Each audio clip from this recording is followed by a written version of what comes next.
अगर आप इस स्टोरी अर्थात कहानी को फील करना चाहते हैं तो कृपया ईयरफोन और हेडफोन का यूज करें। चलिए शुरू करते हैं। एही ठैया झुलनी हेरानी हो रामा पाठ के लेखक शिव प्रसाद मिश्र रुद्र हैं। प्रस्तुत पाठ के माध्यम से लेखक ने गाने बजाने वाले समाज का देश के प्रति असीम प्रेम, विदेशी शासन के प्रति व्याकुलता और परतंत्रता की बेड़ियों को उतार फेंकने की तीव्र इच्छा का वर्णन किया है। पाठ में गौनहारिन की भूमिका में दुलारी और किशोरावस्था के दौर से गुजर रहे टुन्नू के दरमियान आत्मीय प्रेम की सुगबुगाहट देखने को मिलती है।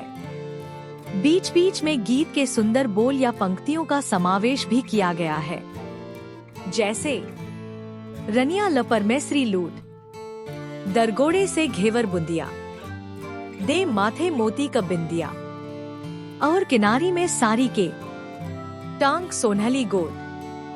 रनिया दुलारी नाच गाने का पेशा करने वाली स्त्री थी। वह दुक्कड़ नामक बाजे पर गीत गाने के लिए दूर दूर तक प्रसिद्ध थी। उसके कजली गायन का सब लोग सम्मान करते थे। दुलारी का शरीर पहलवानों की तरह कसरती था। वह महाराष्ट्रियन महिलाओं की तरह धोती लपेटकर कसरत करने के बाद प्याज और हरी मिर्च के साथ चने खाती थी। गाने में ही सवाल जवाब करने में वह बहुत कुशल थी। एक दिन खोजक दल की तरफ से गीतों में सवाल जवाब करते हुए दुलारी की मुलाकात टुन्नू नाम के एक ब्राह्मण लड़के से हुई थी। उत्तरदाई वालों की तरफ से मधुर कंठ में टुन्नू ने उसके साथ पहली बार सवाल जवाब किया था। मुकाबले में टुन्नू के मुंह से दुलारी की तारीफ सुनकर फेंकू सरदार ने टुन्नू पर लाठी से वार किया था। दुलारी ने ही टुन्नू को लाठी के उस वार से बचाया था। दुलारी के दिल में उस वक्त पहली बार टुन्नू के प्रति प्रेम का एहसास जागा। अक्सर दुलारी के घर आकर टुन्नू खामोश रहता, कभी अपने प्रेम को दुलारी के सामने प्रकट नहीं करता था। उस रोज होली के एक दिन पहले टुन्नू दुलारी के घर आया। उसने खादी आश्रम की बुनी साड़ी दुलारी को दी। दुलारी ने उसे बहुत डांटा और साड़ी फेंक दी। टुन्नू अपमान महसूस किया और रोने लगा। दुलारी के द्वारा फेंकी साड़ी पर टुन्नू के आंसू टपकने लगे थे। उसने अपना प्रेम पहली बार दुलारी से साझा किया था। टुन्नू दुलारी से स्पष्ट शब्दों कह दिया कि उसका मन रूप और उम्र की सीमा में नहीं बंधा है। टुन्नू के जाने के पश्चात दुलारी ने साड़ी पर पड़े आंसुओं के निशान को चूम लिया था। दुलारी 6 महीने पहले ही टुन्नू से मिली थी। उसने अपनी ढलती उम्र में प्रेम को पहली बार इतने नजदीक से महसूस किया था। दुलारी टुन्नू की लाई साड़ी को अपने कपड़ों में सबसे नीचे रख लिया। टुन्नू और अपने प्रेम को आत्मा का प्रेम समझते हुए दुलारी सोच में डूबी थी। टुन्नू के चले जाने के बाद दुलारी ने खाना बनाना शुरू किया ही था कि मोहल्ले का फेंकू नाम का एक व्यक्ति आ गया। वह दुलारी पर अपना अधिकार जताता था। उसने विदेशी साड़ियों का एक बंडल दुलारी को देना चाहा। उस समय दुलारी को उसका आना बहुत बुरा लगा था। नीचे विदेशी कपड़ों को जलाने के लिए वस्त्रों को इकट्ठा करते जुलूस गुजरने की आवाज दुलारी को सुनाई दी। जन्नी तेरी जय हो की आवाज उस जुलूस से आ रही थी, जिसे सुनकर दुलारी ने फेंकू का लाया विदेशी साड़ियों का बंडल नीचे फेंक दिया।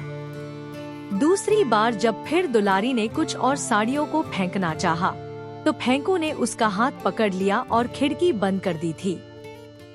यह दृश्य नीचे से सरकारी गवाह बने पुलिस के एक आदमी अली सगीर ने देख लिया था। जब दुलारी ने फेंकू को झाड़ू मार मार कर घर से बाहर निकाल दिया, तो जुलूस में शामिल टुन्नू के विरुद्ध अली सगीर ने फेंकू का साथ दिया था। जुलूस के टाउन हॉल पहुंचने पर पुलिस ने टुन्नू को गालियां दी और विरोध करने पर पसली में जूतों की ठोकर मार मार कर जान ले ली थी। और अंग्रेज सैनिकों ने अस्पताल का बहाना करके मरे टुन्नू को वरुणा नदी में फेंक दिया था। फेंकू को घर से बाहर निकालकर दुलारी पड़ोसिनों से यह कह ही रही थी कि उसका टुन्नू से कोई संबंध नहीं है। इतने में झिंगुर नाम के एक पड़ोसी बच्चे ने टुन्नू के मारे जाने की खबर दी। दुख, क्रोध और आश्चर्य से भरी दुलारी रोने लगी थी। उसने टुन्नू की दी साड़ी पहनी और उसके मारे जाने का स्थान झिंगुर से पूछकर वहां जाने को तैयार ही थी कि उसी समय फेंकू थाने के मुंशी के साथ आया। उसने दुलारी को थाने में होने वाली अमन सभा में गाने के लिए कहा। अगले दिन शाम को टाउन हॉल में अमन सभा ने एक समारोह किया। उसमें जनता का कोई प्रतिनिधि नहीं था। दुलारी को उसमें बुलाया गया। उसे मौसम के अनुसार गीत गाने के लिए मजबूर भी किया गया था। अपने प्रेमी के मारे जाने की वजह से दुलारी की आवाज दर्द भरी थी। एक उदास मुस्कान के साथ उसके गाने के बोल थे, एही ठैया झुलनी हैरानी हो रामा, कासो मैं पूछूं, सास से पूछूं, नंदिया से पूछूं, देवरा से पूछत लजानी हो रामा।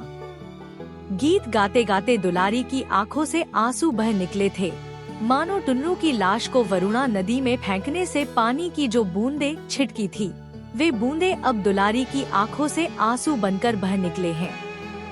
गीत गाते हुए दुलारी ने लोगों को इस बात का एहसास और अंदाज करा दिया था कि टुन्नू के मारे जाने के पीछे अली सगीर का हाथ है। टुन्नू के मारे जाने की आंखों देखी खबर लाने और लिखने वाले रिपोर्टर को एक अखबार के प्रधान संवाददाता ने अयोग्य कहा। मुख्य संपादक ने भी पूरी खबर सुनकर उसे छपने लायक नहीं समझा। वह जानता था कि खबरों की तह तक जाने से अखबार नहीं चलते, उससे विरोध के सुर को बढ़ावा मिलता है और कार्यालय के बंद होने की संभावनाएं बढ़ जाया करती हैं।